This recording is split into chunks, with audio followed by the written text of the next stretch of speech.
आइए, welcome you all. Myself Pransu. Today we will discuss on amino acid, which is my favorite topic to discuss. So आज हम बात करेंगे primary structure और amino acids के बारे में. अमीनो एसिड्स बेसिकली बहुत दिन से मुझे बच्चे भी बता रहे थे अमीनो एसिड्स के बारे में बताइए, अमीनो एसिड्स के बारे में बताइए, और बहुत लोगों ने मुझे रिक्वेस्ट किया कि अमीनो एसिड पर कोई एक लेक्चर बनाया जाए. ठीक है, तो अमीनो एसिड्स को देखने से पहले अमीनो एसिड्स अपने आप में बहुत ही ज़्यादा इम्पॉर्टेंट रखता है जब आप प्रोटीन की बात करते हैं. ठीक है, जब हम प्रोटीन पे जब हम आपको टेक्निक्स बताएंगे तो और भी आपको अच्छा लगेगा. Let's begin with the amino acids. Okay, so amino acid जब आपस में जुड़ते हैं तो पेप्टाइड बॉन्ड फॉर्म होता है और वो पेप्टाइड बॉन्ड पेप्टाइड्स बनाते हैं, और ये पेप्टाइड जब फर्दर क्या करते हैं, फोल्डिंग्स करते हैं. फोल्डिंग के बाद जब कन्फर्मेशन चेंज होता है तो पर्टिकुलर प्रोटीन में बदलता है. चलिए तो शुरुआत करते हैं. ठीक है, चलिए तो पहले हम अमीनो एसिड के बारे में जानते हैं. अमीनो एसिड एक बायोपॉलीमर है प्रोटीन का. प्रोटीन क्या है? बायोपॉलीमर है अमीनो एसिड का. अगर एक एक अमीनो एसिड जुड़ता है तो ये प्रोटीन बनाएगा. ठीक है, लेकिन अक्सर मुझसे लोग पूछते हैं रेसिड्यूज क्या होते हैं. पता है, जब दो अमीनो एसिड आपस में जुड़ते हैं तो आपस में क्या करते हैं, वाटर मॉलिक्यूल को रिमूव कर देते हैं. दो अमीनो एसिड जब H और OH ग्रुप आपस में ऐड करके एक वाटर मॉलिक्यूल रिलीज कर देते हैं. जब रिलीज हो जाता है तब जो दोनों अमीनो एसिड हैं लूजेज फॉर्म में वो रेसिड्यूज कहलाएंगे. रेसिड्यूज कहने का मतलब वाटर मॉलिक्यूल रिमूव्ड अगर हो जाता है अमीनो एसिड चेन से तो हम क्या कहते हैं, उसे रेसिड्यूज का नाम देते हैं. ठीक है, जो सबसे पहला अमीनो एसिड था वो स्पाराजीन था, और जो लास्ट में खोजा गया वो थ्रेओनिन है. और अभी 20 ही नहीं है भाई, 21 और 22 भी है. 21 नंबर पे सेलेनोसिस्टीन और पायरोलाइसिन. इसके बारे में मैं आपके थ्रू जानना चाहता हूँ. आप हमें कमेंट करें और बताएं कि आप क्या जानते हैं सेलेनोसिस्टीन और पायरोलाइसिन में.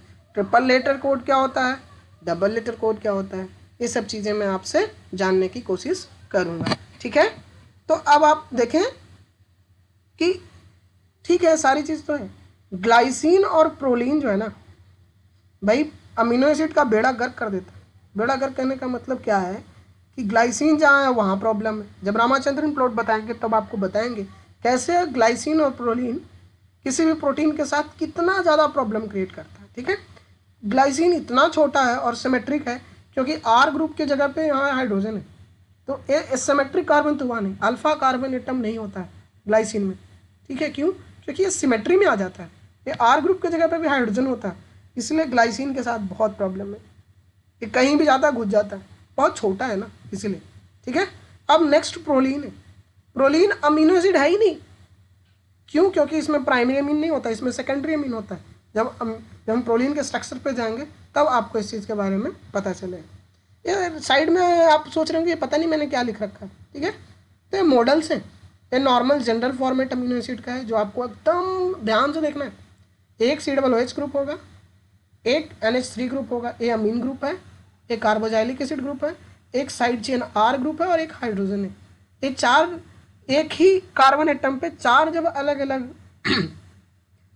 जब मोइटी अटैच होते हैं तब इन्हें हम कहते हैं कायरल कार्बन या एसिमेट्रिक कार्बन. लेकिन ग्लाइसिन के साथ ऐसा नहीं होता. दूसरा, इन्होंने दिखाया बॉल एंड स्टिक मॉडल क्या होता है, और टेट्राहाइड्रल ज्योमेट्री जब आप देखेंगे टेट्राहाइड्रल में कौन सी हाइब्रिडाइजेशन होता है टेट्राहाइड्रल स्ट्रक्चर का, sp3. इसलिए मैंने यहाँ पे बताया क्योंकि आज हम आपको केमिस्ट्री से भी अवगत कराएंगे, क्योंकि केमिस्ट्री बहुत ज़्यादा इंपॉर्टेंट है बायोकेमिस्ट्री में. क्योंकि जब हम बायोकेमिस्ट्री पढ़ रहे हैं और केमिस्ट्री पर ध्यान न दें तो बायोकेमिस्ट्री का कोई मतलब रह नहीं जाता. तो आगे बढ़ते हैं. आपको ही पता है there are molecules containing amino group, अभी भी बताया, एक कार्बोजाइलिक एसिड और एक साइड चेन. ये तो किसी भी अमीनो एसिड का क्या है, स्पेसिफिक फंडा है.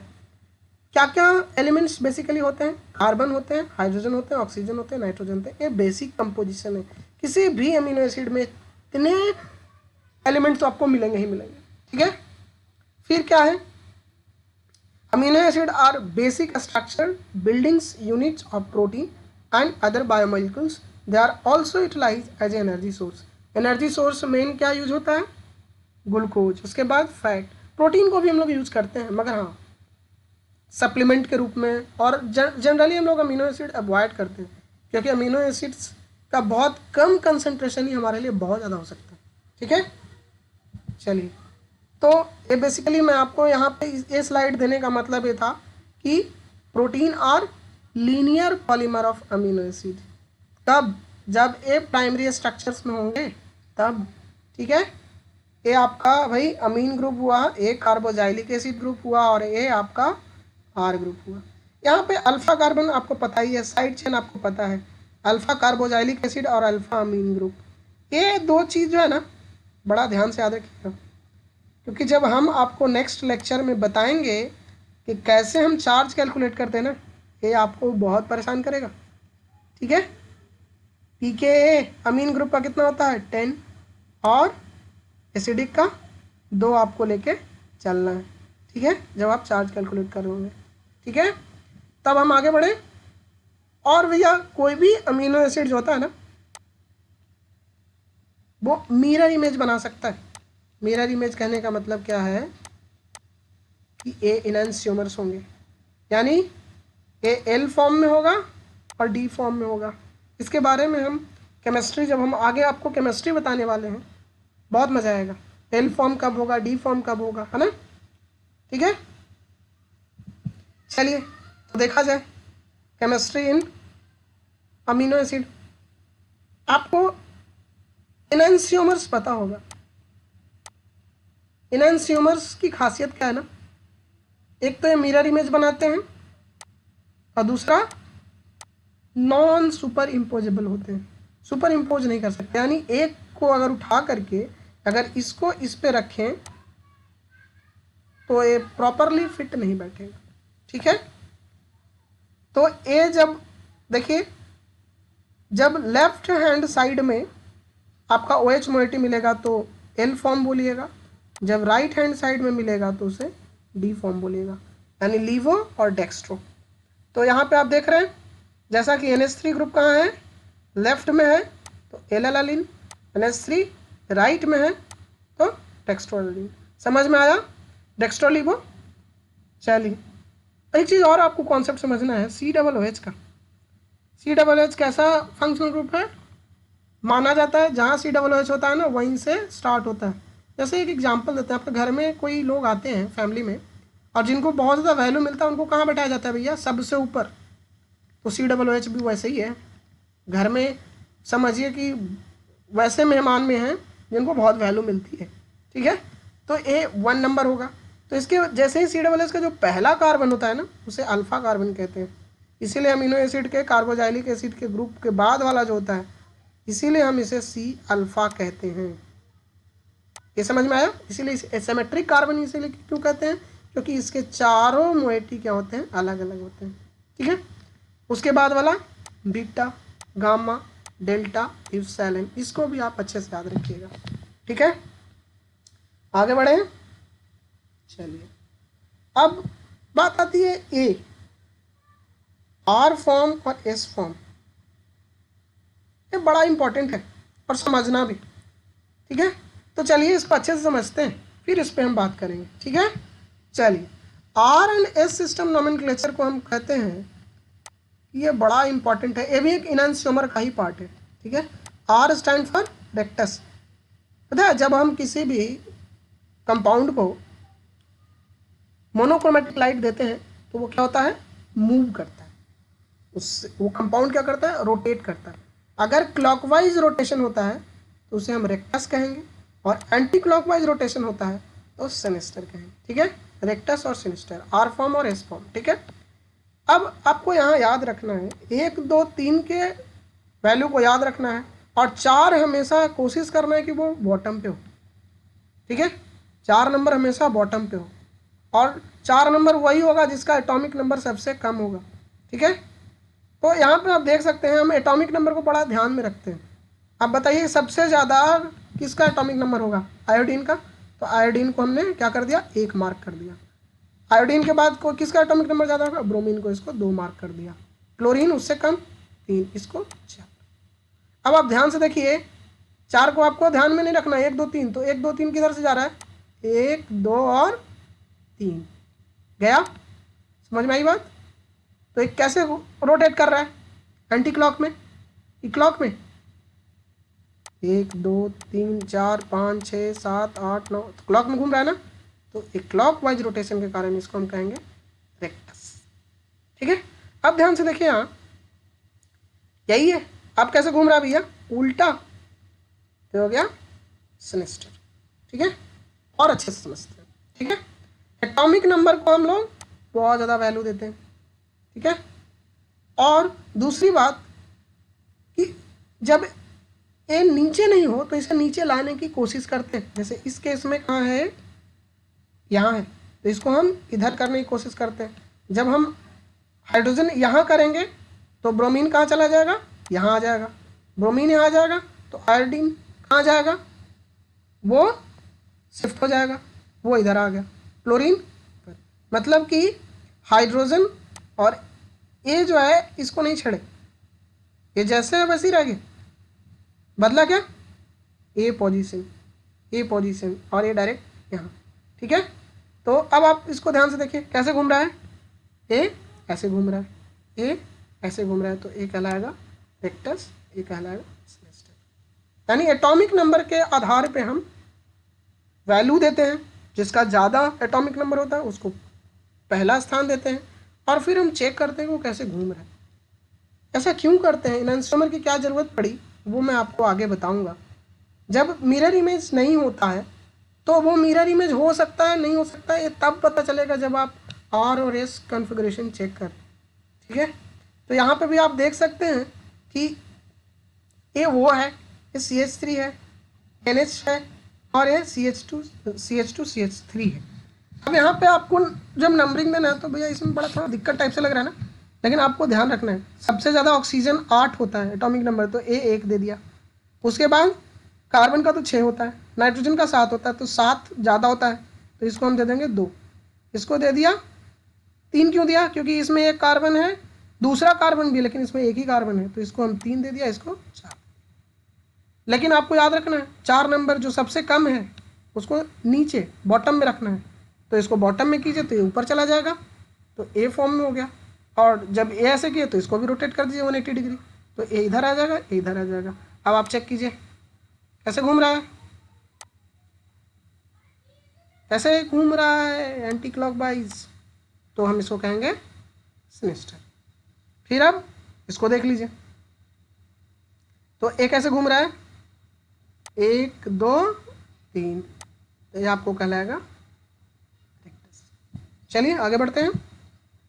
तो बेसिकली ये इनैंसियोमर्स हैं, जो भी आप पढ़े ये इनैंसियोमर्स हैं। इनैंसियोमर्स के क्या क्या खासियत होते हैं?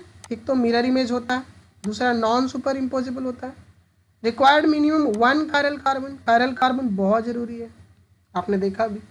हैविंग डिफरेंट फिजिकल प्रॉपर्टी, आपको लगता है ना कि ये तो दोनों सेम ही है, लेकिन नहीं, इनके फिजिकल प्रॉपर्टी एकदम बदल जाते हैं। जैसे कि आप ये देख सकते हैं, ये यहाँ पे मिरर डालेंगे तो एक दूसरे के जैसा दिखेंगे आपको, ये ऐसा है तो ये ऐसा है, ये ऐसा है तो ये ऐसा है। ठीक है, मिरर इमेज आपके होंगे। लेकिन जब सुपर इम्पोज करने की ज़रूरत आएगी, जब इसको इस पर डालेंगे, ये ग्लिसरॉल्डिहाइड है, जब डालेंगे तो भैया मामला बदल जाएगा। ठीक है, चलिए ये डाइस्टियोमर्स है, जब 2 कायरल कार्बन है तो भी वो दिखाएंगे आपको मिरर, ये भी मिरर इमेज है। ठीक है, चलिए अब आपको दिखाएं कि इसमें और इसमें क्या अंतर है। ऐसे देखने में नहीं लग रहा है कि ये भैया हो सकता है मिरर इमेज, क्योंकि नहीं दिख रहा ना, ये ऐसे अजीब टाइप से दिख रहा है।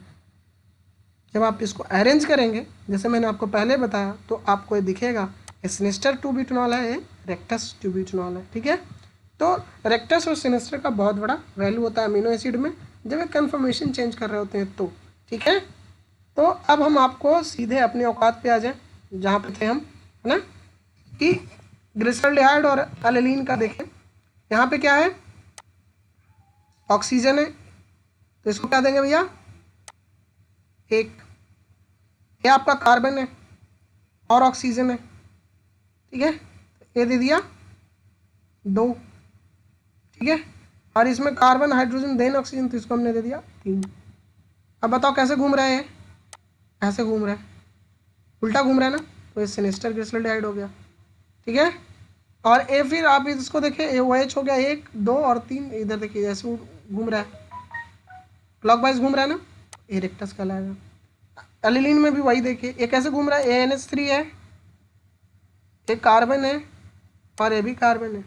अंतर क्या भी है, इसको आप 1 देंगे ना, क्यों, क्योंकि ये 7 एटॉमिक नंबर रखता है, ये 6 रखता है, इसके बाद ऑक्सीजन है, ये ज़्यादा इम्पॉर्टेंट है क्योंकि इसमें ऑक्सीजन है, ऑक्सीजन ज़्यादा एटॉमिक नंबर होता है, कार्बन के बाद इसमें हाइड्रोजन है, तो ये 3 हो जाएगा। आप देख लीजिए सिनिस्टर एलिलीन। समझ में आया R और S का मतलब? नहीं आया तो प्लीज़ कमेंट कीजिएगा, ठीक है। आगे बढ़ते हैं, चलिए अब अमीनो एसिड के बारे में बात करते हैं। अमीनो एसिड क्या होते हैं, एम्फोटेरिक होता है, ठीक है, एम्पी प्रोटिक होता है, एसिड बेस दोनों की तरह बिहेव करता है, आयनिक इलेक्ट्रोलाइट है, एम्फोलाइट है, एम्फोटेरिक है। एम्फोलाइट कहने का मतलब हाइड्रोफिलिक भी शो करेगा, हाइड्रोफिलिक भी शो, ठीक है। कैसे, कब, क्या, जब ये आप देखेंगे तो आपको और भी चीज़ें समझ में आएंगी, ठीक है। ये आपका general format of amino acid है, ठीक है, जिसमें एक आपको अल्फा कार्बन मिलेगा, एक साइड चेन मिलेगा, एक अमीन ग्रुप मिलेगा, ठीक है। चलिए अब आप देखिए, मैंने आपको शुरू में बताया था कि जब कंसंट्रेशन हाइड्रोजन आयन की बहुत ज़्यादा होगी तब कुछ नहीं होगा, ये इस फॉर्म में ही होगा और ये इसी फॉर्म में होगा, ठीक है। तब कैसा चार्ज होगा, प्लस चार्ज होगा ना। और जैसे जैसे ये बीच में आएगा, ज्यूट्रॉनिक फॉर्म में आएगा, तो ए वाला जो कार्बोजाइलिक एंड का जो OH ग्रुप है, ये अपना हाइड्रोजन डीप्रोटोनेट करेगा और ये इस फॉर्म में आ जाएगा, ठीक है। तो आप देख रहे हैं प्लस माइनस कट करके 0, ठीक है। तो 0 कब होगा, जब आइसोइलेक्ट्रिक पॉइंट अचीव होगा, ठीक है। अब जब और भी आगे बढ़ जाएंगे तो ए भी वाला अपना डीप्रोटोनेट कर देगा, जब ए छोड़ देगा तो NH2 फॉर्म में आएगा और अल्टीमेटली क्या हो जाएगा, यहाँ चार्ज प्लस था, यहाँ चार्ज 0 हो गया और यहाँ चार्ज नेगेटिव हो गया, ठीक है। अच्छे से देखिए, इधर प्लस, इधर सन्नाटा 0, इधर नेगेटिव, समझ में आया। चलिए आगे बढ़ते हैं।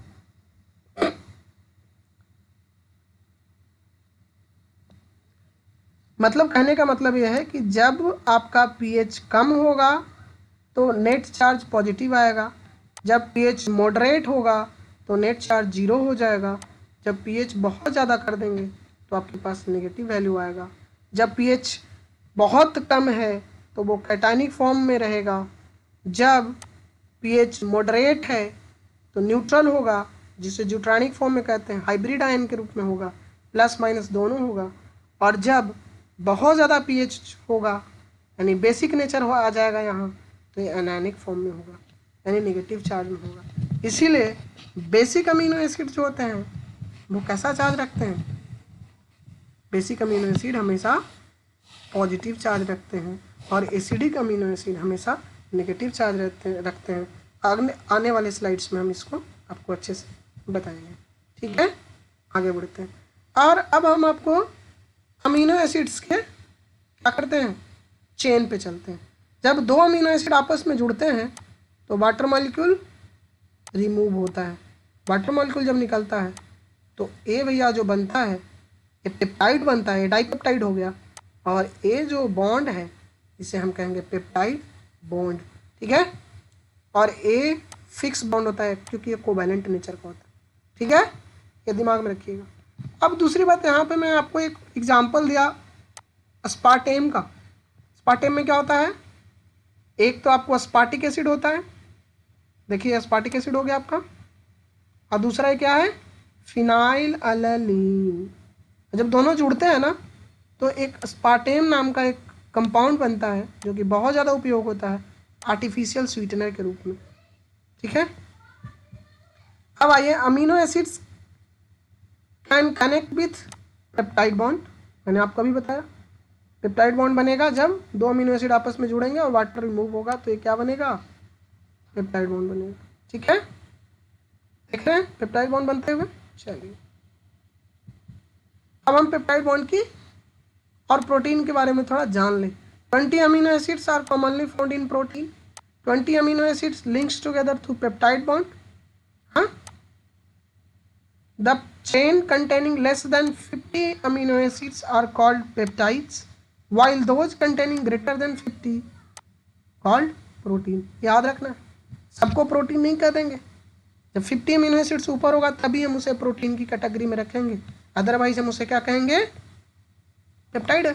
जैसे इंसुलिन को हम प्रोटीन कह नहीं सकते क्योंकि दो चेन जब मिलता है, ऐसे तो देखा जाए तो 51 अमीनो एसिड्स का, लेकिन हम इसे पेप्टाइड में कैलकुलेट करते हैं। ठीक है, पेप्टाइड एंड बॉन्ड फॉर्मेशन।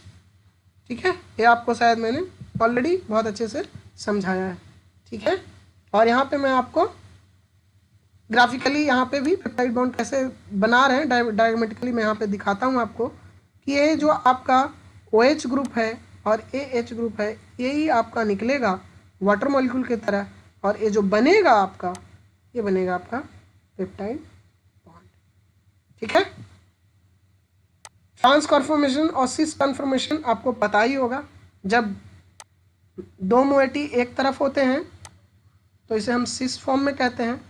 जब दो मोएटी, जैसे यहाँ पे अगर मान लो कि क्लोरीन है, यहाँ पे भी क्लोरीन है, तो ये कहलाएगा सिस फॉर्म। ठीक है, और जब आपका इस फॉर्म में मिलेगा, अब यहाँ पे क्लोरीन है और एक यहाँ पे क्लोरीन है, तो इसे हम कहेंगे ट्रांसफॉर्म। तो सिस और ट्रांस कन्फर्मेशन भी बहुत ज़्यादा इंपॉर्टेंट है, आपको समझना चाहिए। ठीक है, अब पेप्टाइड में भी भैया बहुत तरह के पेप्टाइड्स होते हैं। Short polymer of amino acid join to form a peptide bond, there are classified by number of amino acid in the chain. Dipeptide कब कहलाएगा, जब दो अमीनो एसिड आपस में जुड़ेंगे। ट्राई पेप्टाइड जब 3, जब 12 to 20 रेसिड्यू आपस में जुड़ेंगे तब हम उन्हें कहेंगे ऑलिगोपेप्टाइड। और जब मोर देन 20 या और ज़्यादा मिले, ठीक है, लीनियर चेन मिले, तब हम कहेंगे लीनियर पॉलीमर। ठीक है, तो ये पॉलीपेप्टाइड कहलाएगा। लीनियर चेन जो मिलेगा तो उसे पॉलीपेप्टाइड कहेंगे, लेकिन हाँ, इसमें अमीनो एसिड 20 से ऊपर होना चाहिए। ठीक है, और प्रोटीन तो आपको पता ही है, जब 50 से ऊपर हो, ठीक है, अमीनो एसिड, तो वह पेप्टाइड प्रोटीन में कन्वर्ट होता है। ठीक है, एक बहुत बढ़िया और बहुत ही मज़ेदार बात, हम जब भी बात करते हैं अमीनो एसिड तो इंसुलिन की बात करते हैं। पता है, जब दो सिस्टीन आपस में जुड़ते हैं तो सिस्टाइन फॉर्म करते हैं। ये नॉन स्टैंडर्ड अमीनो एसिड है और मॉडिफाइड अमीनो एसिड है। इसको हम आगे जब पढ़ेंगे तो बताएंगे आपको, लेकिन यहाँ पे मैं क्यों आपको ऐसे दिखा रहा हूँ, बड़ा मज़ेदार है। इंसुलिन में 3 डाइसल्फाइड ब्रिज होते हैं, और डाइसल्फाइड ब्रिज को ब्रोक करना जब आपको सीक्वेंसिंग पढ़ाएंगे तब बताएंगे कि कैसे डाइसल्फाइड ब्रिज को तोड़ा जाता है और कैसे प्रोटीन की सीक्वेंसिंग होती है। ठीक है, तो आप यहाँ पे देखेंगे कितने डाइसल्फाइड ब्रिज इंसुलिन में, 3। एक कहाँ है, एक ए चेन है, अल्फा चेन, और दूसरा बीटा चेन। 2 चेन होते हैं इंसुलिन में। तो जो अल्फा चेन होता है यानी ए चेन में कितने अमीनो एसिड होते हैं, 21, और बी चेन में कितने होते हैं, 30। तो रिजल्ट कितना आएगा, टोटल 51। ठीक है, अब कहाँ कहाँ पे बनता है, ये मैं अक्सर बच्चों से पूछता हूँ, जब मैं पढ़ाता हूँ तो मैं पूछता हूँ, तो बच्चे बता नहीं पाते, बस देखते हैं आप 3 डाइसल्फाइड ब्रिज सबको रटा हुआ, लेकिन कौन किससे जुड़ा रहता है ये याद नहीं रहता है। तो 7 नंबर ए चेन और 7 नंबर, 7वां और 7वां, ए और बी का पहला बनाता है डाइसल्फाइड। दूसरा कौन बनाता है, छठा और 11वां, 11th नंबर, ये दूसरा डाइसल्फाइड ब्रिज एक ही अपने आप में ही बनाता है, ए चेन पे ही बन जाता है दूसरा। पर कोई पूछे कि अगर ए चेन पर कहाँ बनता है, तो 6 और 11 के बीच में जो डाइसल्फाइड ब्रिज बनता है, एसएस ब्रिज बनता है, वो बनता है ए चेन पे।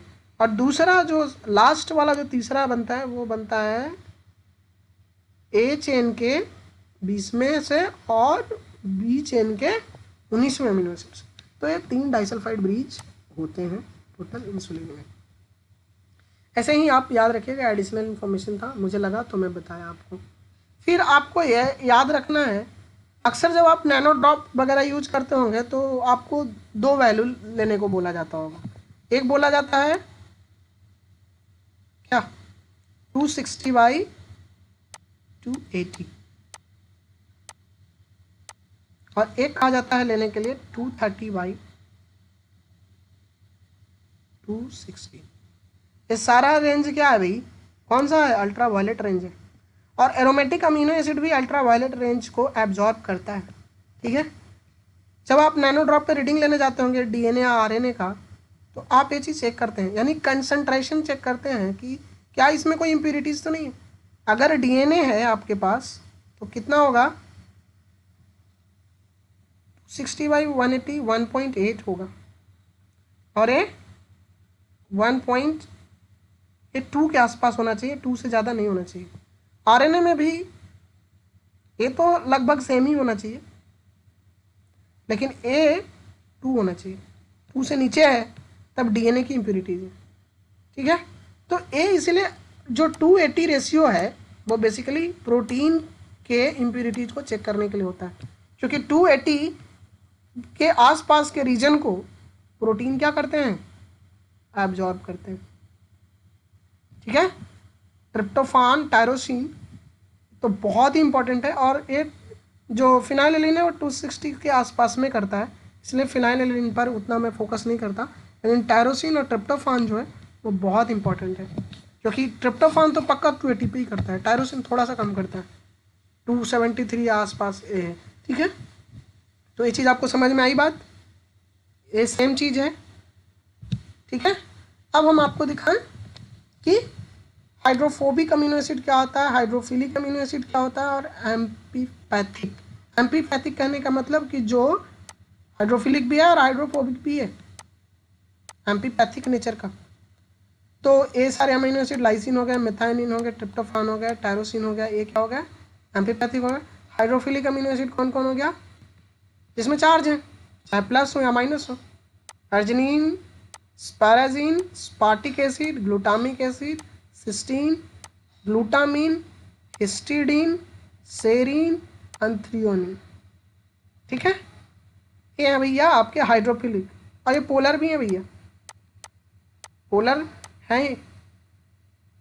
और हाइड्रोफोबिक अमीनो एसिड कौन कौन होगा, alanine, lysine, isoleucine, leucine, phenylalanine, proline, valine. और ये जो अमीनो एसिड है ना हाइड्रोफोबिक है, ठीक है। आगे बढ़े, चलिए आगे बढ़ते हैं। अब आप essential versus non essential. Essential वो है जो आपकी बॉडी बना नहीं पाती, सेमी एसेंशियल भी होते हैं जो बनता है, लेकिन हाँ उसकी जो हमारे पास जो कंसंट्रेशन होती है वो कम होती है, इसलिए सेमी एसेंशियल भी होता है। लेकिन नॉन एसेंशियल आपको याद रखना है कि ये सारे अमीनो एसिड हमारी बॉडी खुद बना लेती है, और एसेंशियल वो जो हमें बाहर से सप्लीमेंट के थ्रू लेना होता है, ठीक है। आगे बढ़ें, चलिए। अब है एब्रिविएशन, ये आपको बहुत ज़्यादा इंपॉर्टेंट है, आपको याद ही रखना है, चाहे जो भी हो जाए आपको ये याद रखिएगा तभी आपके लिए सही रहेगा।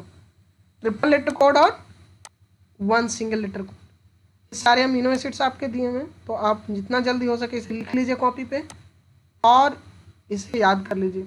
इसका उपयोग तब होगा जब आपको चार्ज कैलकुलेशन देंगे, जब सीक्वेंसिंग में जाएंगे, तो ये सारे सिंगल सिंगल लेटर ही दिया हुआ रहेगा आपको, और तब आपको समझ में नहीं आएगा। इसलिए अभी अगर आप थोड़ा मेहनत कर लें, इसको रटने का कोशिश करें, रटना नहीं है, बस एक बार क्या करना है ना, आपको गो थ्रू करना है, अच्छे से देखिएगा ना सब चीज़ समझ में आ जाएगा, ठीक है। और इसके लिए मैं आपको एक, पता है साइंस की फील्ड में मुझे लगता है ना मेन से कहीं ज़्यादा रोल वुमेन्स का है, बहुत बड़ी बड़ी साइंस जो है ना फीमेल लोग की हैं, और डेहॉफ भी उनमें से एक हैं। मार्गरेट डेहॉफ के बारे में आप ज़रूर पढ़ें जब आपको टाइम मिले, क्योंकि मेरे पास बहुत टाइम का शॉर्टेज है, इसलिए मैं आपको ये पूरी अच्छे से इनके बारे में नहीं बता रहा। लेकिन अगर ये ना होती तो आज बायो इन्फॉर्मेटिक्स की दुनिया कुछ और होती। बायो इन्फॉर्मेटिक्स की दुनिया इन्होंने क्रिएट की है, और आज मॉलिकुलर बायोलॉजी बिना बायो इन्फॉर्मेटिक्स के चलता नहीं है। इसीलिए I really want to salute her, क्योंकि ऐसी लेडी मैंने आज तक बायो इन्फॉर्मेटिक्स की नींव जो रखा मार्गरेट डेहॉफ ने रखा, और इन्होंने ही सिंगल लेटर कोड का पहली बार इंफॉर्मेशन दिया। इसलिए मैं कहता हूँ कि मेल के कंपैरिजन में फीमेल्स का जो साइंस में कंट्रीब्यूशन है वो कम नहीं है, वो भी बराबर का है, ठीक है। तो ये आप भैया कोशिश कीजिएगा कि आप सिंगल लेटर कोड और ए याद रखिए। मोलिकुलर वेट आप याद रखें ना रखें उससे हमें कोई मतलब नहीं है, क्योंकि आप जब रिसर्च में जाएंगे तो कुछ का तो आपको याद रखना पड़ेगा, जैसे ग्लाइसिन है ऐसे भी याद हो जाएगा आपको, ठीक है। तो वो सब चीज़ छोड़ दीजिए, लेकिन हाँ जो ज़रूरी है वो आप कर लीजिए। अब हम आते हैं स्ट्रक्चर्स, ठीक है, क्योंकि स्ट्रक्चर्स बहुत ज़रूरी है आपको याद रखना। तो जब आप ग्लाइसिन में क्या होगा, सिर्फ general format of amino acid आप तो देखें जनरल फॉर्मेट है, इसमें सिर्फ हाइड्रोजन ऐड कर दीजिए आर हटा करके, तो क्या हो जाएगा ग्लाइसिन, और आर हटा करके CH3 जोड़ दिएगा तो क्या होगा एलालीन। प्रोलीन में जो आर ग्रुप होता है ना वो क्या होता है CH2 CH2 CH2, और ये जनरल फॉर्मेट तो नहीं कह सकते क्योंकि ये मॉडिफाइड है और क्या है साइक्लिक फॉर्म में, इसलिए ये प्रोलीन जो है अमीनो एसिड में नहीं आता, ये अमाइनो एसिड्स में आते हैं, ठीक है, क्योंकि ये सेकेंडरी अमीनो एसिड रखता है, ठीक है। चलें आगे, चलिए यहाँ तक किसी को कोई दिक्कत। हमारा ग्लाइसिन हो गया, अलालीन हो गया, प्रोलीन हो गया। वैलीन क्या होता है, देखिए isopropene plus general format of amino acid, ठीक है। ये क्या है iso butane, 4 carbon butane, isobutane plus general format of amino acid क्या कहलाएगा ल्यूसिन कहलाएगा। आइसोल्यूसिन में क्या होता है भैया, ये H जो है ना इधर कूद जाता है और एक H हट करके यहाँ पे एक CH3 ऐड हो जाता है, बस ये बन गया आपको आइसोल्यूसिन। मेथानिन में जनरल फॉर्मेट तो आपको लिख ही लेना है, उसके बाद 2 आपको एडिशनल CH2 लिखना है, उसके बाद एक सल्फर लिखना है, उसके बाद एक और CH3 ऐड कर देना है, सल्फर कंटेनिंग अमीनो एसिड मेथेनिन हो गया। तो non polar aliphatic amino acid clear, आगे बढ़िए। एरोमेटिक अमीनो एसिड्स में कौन कौन है, फिनाइलएलानिन, टायरोसिन एंड ट्रिप्टोफैन। ये कौन सा है भैया फिनाइलएलानिन। फिनाइलएलानिन और टायरोसिन में कोई अंतर नहीं है, बस अंतर है सिर्फ एक OH ग्रुप का, ठीक है, और यही OH ग्रुप इसको एम्पीपैथिक बना देता है। फिनाइलएलानिन एम्पीपैथिक नहीं लेकिन ये एम्पीपैथिक है, ठीक है। अब ट्रिप्टोफान में क्या है इंडोल रिंग है, इसको बहुत ज़्यादा आप याद रखिएगा, ठीक है, इंडोल रिंग, ठीक है। अब आइए पोलर और अनचार्ज्ड पे। सेरीन क्या है अल्कोहल वेस्ट आपका अमीनो एसिड है, सेरीन और थ्रियोनिन। तो एलेलीन का एक H हटा करके यहाँ पे OH जोड़ दीजिए, हो गया सेरीन, ठीक है। थ्रियोनिन में क्या है भैया, एक आप CH3 और लास्ट में जोड़ दीजिए तो हो गया थ्रियोनिन, ठीक है। सिस्टीन क्या है सल्फर कंटेनिंग अमाइनो एसिड तो ही है, लेकिन इसमें भैया थायोल है, SH ग्रुप को क्या कहते हैं थायोल, थायोल। तो thiol containing group amino acid एक है सिस्टीन, जो बहुत ज़्यादा इंपॉर्टेंट है प्रोटीन के कन्फर्मेशंस के लिए। तो ये आपको बहुत ज़्यादा इम्फेसिस करके मैं इसलिए आपको बता रहा, क्योंकि आप एक एक अमीनो एसिड्स को अपने कॉपी पे लिखें और उसका जो R ग्रुप है उसको अच्छे से देखें। ये क्या है अमाइड है ना, अमाइड, अमाइड ग्रुप है, ठीक है। तो अमीडो ग्रुप प्लस एक आपको CH2 ऐड करना है, यहाँ पे 2 CH2 ऐड करना है और अमीडो ग्रुप ऐड कर देना है, तो ये हो गया अस्पाराजिन, हो गया ग्लूटामिन। अस्पार्टिक एसिड और ग्लूटामिक एसिड क्या है निगेटिवली चार्ज है और एसिडिक अमीनो एसिड है, ठीक है, एसिडिक है, ठीक है। एसिडिक में क्या है नेगेटिव चार्ज होते हैं, ठीक है। तो अस्पार्टिक एसिड और ग्लूटामिक एसिड, ठीक है। अब आइए पॉजिटिवली चार्ज और ये बेसिक भी होते हैं, हाँ बेसिक अमीनो एसिड भी, ठीक है। लाइसिन, अर्जिनिन और हिस्टिडीन, इसको अच्छे से देखिए। ये क्या है भैया 1 कार्बन 2 कार्बन 3 कार्बन 4 कार्बन, 4 माने ब्यूट, butyl amine plus general format of amino acid क्या हो गया लाइसिन। कितना इजी है। फिर आपको क्या करना है जनरल फॉर्मेट अमीनो एसिड के बाद 3 लगा देना है CH2, और इसे कहते हैं ग्वानिडीनियम। ग्वानिडीनियम एक ग्रुप होता है, और जब आप यूरिया साइकिल पढ़ेंगे तब आपको समझ में आएगा कि अर्जिनिन बायोसिंथेसिस यूरिया साइकिल के थ्रू हुआ, ठीक है। अब हम आते हैं हिस्टिडीन पे। हिस्टिडीन हिस्टामिन से आया है और हिस्टिडीन आपके ब्लड में बहुत ज़्यादा उपयोगी है। तो आप भैया एक काम कीजिए कि आप कॉपी कलम उठाइए और इस सारे अमीनो एसिड्स को लिखिए, बार बार लिखिए, 20 टाइम्स मिनिमम आप लिखेंगे तो आई एम डैम श्योर कि आपको सारे अमीनो एसिड्स क्लियर हो जाएंगे। अगर फिर भी क्लियर नहीं होता है तो प्लीज़ कमेंट बॉक्स में लिखिए और हमें बताइए कि आपको कहाँ प्रॉब्लम हुई। ठीक है, आगे बढ़ें। चलिए अब हम मॉडिफाइड अमीनो एसिड की बात कर लें, क्योंकि मॉडिफाइड अमीनो एसिड भी बहुत इंपॉर्टेंट है। अमीनो एसिड क्या होता है ना, जब बन जाता है ना, प्रोटीन सिंथेसिस होती है ना, तो उसमें बहुत सारे आफ्टर प्रोटीन मिथाइलेशन होता है, सल्फोनेशन होता है, फॉस्फोरिलेशन होता है, डिफॉस्फोरिलेशन होता है, नहीं बहुत सारे काम होते हैं प्रोटीन के। ठीक है, पोस्ट ट्रांसलेशन मॉडिफिकेशन। तो जब मॉडिफिकेशन होता है तो मॉडिफाइड अमीनो एसिड्स बनते हैं, और ए मॉडिफाइड अमीनो एसिड्स के बहुत रोल है। जैसे आप खुद देख रहे हैं यहाँ पे ऑर्निथिन एंड सिट्रोलिन, ये यूरिया साइकिल के इंटरमीडिएट्स हैं जो कि अर्जिनिन बायोसिंथेसिस के लिए रिस्पॉन्सिबल है। ठीक है, तो सोचिए मॉडिफाइड अमीनो एसिड आपको मेन अमीनो एसिड भी दे रहा है। ठीक है, अब ये देखिए दो सिस्टीन आपस में जुड़ेंगे और यहाँ से हाइड्रोजन को लूज कर देंगे। जब दोनों हाइड्रोजन लूज हो जाएगा तो इनके बीच में एक कोवेलेंट बॉन्ड बनेगा। ठीक है, और ये बन जाएगा आपका सिस्टाइन, और इसका उपयोग मैंने आपको ऑलरेडी इंसुलिन में दिखा रखा है, और जब आगे जाएगा तो भी आपको बहुत बार आएगा। ये है हाइड्रोक्सी प्रोलीन,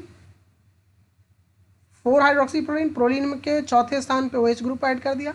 यहाँ पे लाइसिन के 5वें स्थान पे, यानी 1 2 3 सॉरी 1 कैंसिल करते, गलती हो गया हमसे। आपको मैंने बताया था ना कार्बोक्सिलिक एसिड 1 होता है, तो 1 हो गया, 2 3 4 5 hydroxy lysine, 6N methyl lysine. अब भैया 6N मिथाइल लाइसिन, अब यहाँ से जोड़ दीजिए 1 2 3 4 5 6 पर छठे पे क्या है 6N methyl lysine, gamma carboxy glutamate. ठीक है, इसको कहते हैं गाबा। ये ग्लूटामिक एसिड के मॉडिफिकेशन से आता है, डीकार्बोक्सिलेशन होता है, और डीकार्बोक्सिलेशन के कारण क्या होता है, ये गाबा बनता है। गाबा का भी बहुत बड़ा इंपॉर्टेंस है, एक न्यूरोट्रांसमीटर है गाबा, इसके बारे में आप पढ़िएगा अच्छे से। डेस्मोसिन क्या है, ये भी बहुत ज़्यादा इंपॉर्टेंट है, जो लाइसिन के मॉडिफिकेशन से बनता है। आप अच्छे से देखेंगे तो ये पायरिडीन रिंग है, पायरिडीन रिंग के ऊपर ये क्या है कि चारों तरफ से लाइसिन अटैच है। सेलेनोसिस्टीन भी सेरीन से बना है, नहीं कि सिस्टीन से बना है। ऐसा नहीं समझिएगा सिस्टीन से आया है, ये सेरीन से आया भैया। ठीक है, तो एक बात आपको और कहना है कि सारे अमीनो एसिड्स के कोई ना कोई प्रिकर्सर्स हैं। तो ये प्रिकर्सर्स कुछ तो मैं आपको डिस्कस करूंगा, लेकिन सारे डिस्कस नहीं करूंगा। लेकिन हाँ, सारे के सारे, जैसे अर्जिनिन कहाँ से आया है, यूरिया साइकिल से आया है, ये मैंने आपको बताया। और भी चीज़ें हैं। ठीक है, हाइड्रोक्सी प्रोलीन, प्रोलीन कहाँ से आया, प्रोलीन से आया। ठीक है, ए ग्लूटामेट जो गाबा कहाँ से आया, तो डिकार्बोक्सिलेशन ग्लूटामेट से आया। ये डेस्मोसिन कहाँ से आया, लाइसिन के मॉडिफिकेशन से आया। सेलेनोसिस्टीन सेरीन से आया। ठीक है, तो जैसे कि फिनाइल एलिन से टायरोसिन आया, है ना। तो इस तरीके से सारे अमीनो एसिड का कोई ना कोई प्रिकर्सर है। अमीनो एसिड का कोई और भी प्रिकर्सर हो सकता है, तो आप ये चीज़ आप याद रखें कि किसका कौन प्रिकर्सर है, अच्छे से लिख के आप रखें। फॉस्फोसेरीन, सेरीन में फॉस्फेट ग्रुप आके अटैच हो गया। ठीक है,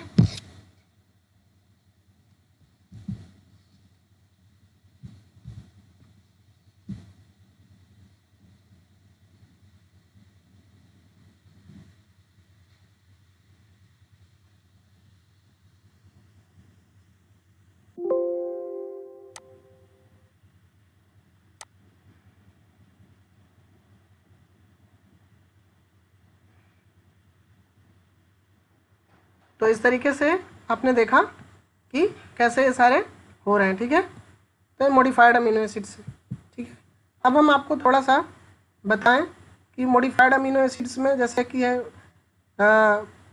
pyroglutamic acid is found in light driven proton pumping called bacterial rhodopsin. Bacterial rhodopsin से ये मिलता है। गामा कार्बोक्सी ग्लूटामेट जो है वो कैल्शियम बाइंडिंग प्रोटीन में यूज होता है। गाबा भी आपका एक न्यूरोट्रांसमीटर है, हिस्टामीन। ठीक है, और सेरोटोनिन, इफिनेफ्रिन, एड्रेलिन, सारे कहीं ना कहीं हार्मोन्स भी अमीनो एसिड से जुड़े हुए हैं। तो इन सबों के बारे में आप अच्छे से पढ़ें। यहाँ पे मैंने कुछ रखा है आपके लिए, कि 4 हाइड्रोक्सी प्रोलीन और 5 हाइड्रोक्सी लाइसिन जो है डिराइव्ड होता है लाइसिन से, ठीक है, जो कि फॉर्म होता है प्लांट में भी और एनिमल के कोलेजन में जो है ये आपको मिलेंगे। 6N मिथाइल लाइसिन जो होता है, मायोसिन जो है, मायोफाइब्रिल जो मैसल्स है उनमें होता है, ठीक है। कार्बोक्सी ग्लूटामेट जो है आपके ब्लड क्लॉटिंग के लिए बहुत ज़्यादा इंपॉर्टेंट है, प्रोथ्रोम्बिन में मिलता है, ठीक है, जो कैल्शियम के बाइंडिंग के लिए रिस्पॉन्सिबल। डेस्मोसिन जो है ये आपका इलास्टीन में होता है, इलास्टीन एक प्रोटीन है, इसमें इसका बहुत बड़ा उपयोग है। सेलेनोसिस्टीन जो है सिंथेसिस है, स्पेशल केस है, ठीक है, जो कि सिंथेसिस होता है पोस्ट ट्रांसलेशन मॉडिफिकेशन के दरमियान, ठीक है, जो सल्फर कंटेनिंग अमीनो एसिड है। ऑर्निथिन और सिट्रोलिन क्या है, मेटाबोलाइट्स हैं, इंटरमीडिएट मेटाबोलाइट्स हैं जो अर्जिनिन बायोसिंथेसिस के लिए रिस्पॉन्सिबल होता है, ठीक है। आगे बढ़ें तो ये सारे आपके हैं, आप ध्यान से देखिएगा इनको, ठीक है, कि बहुत सारे ऐसे भी न्यूरोट्रांसमीटर्स की तरह भी हमारे अमीनो एसिड यूज होते हैं, जैसे फिनाइलिन, टायरोसिन, ट्रिप्टोफान, ब्यूटारिक एसिड, है ना, gamma amino, butyric acid, alpha amino, जो भी है, तो ये सब आपको अच्छे से याद रखना है, ठीक है। आगे बढ़ें, चलिए।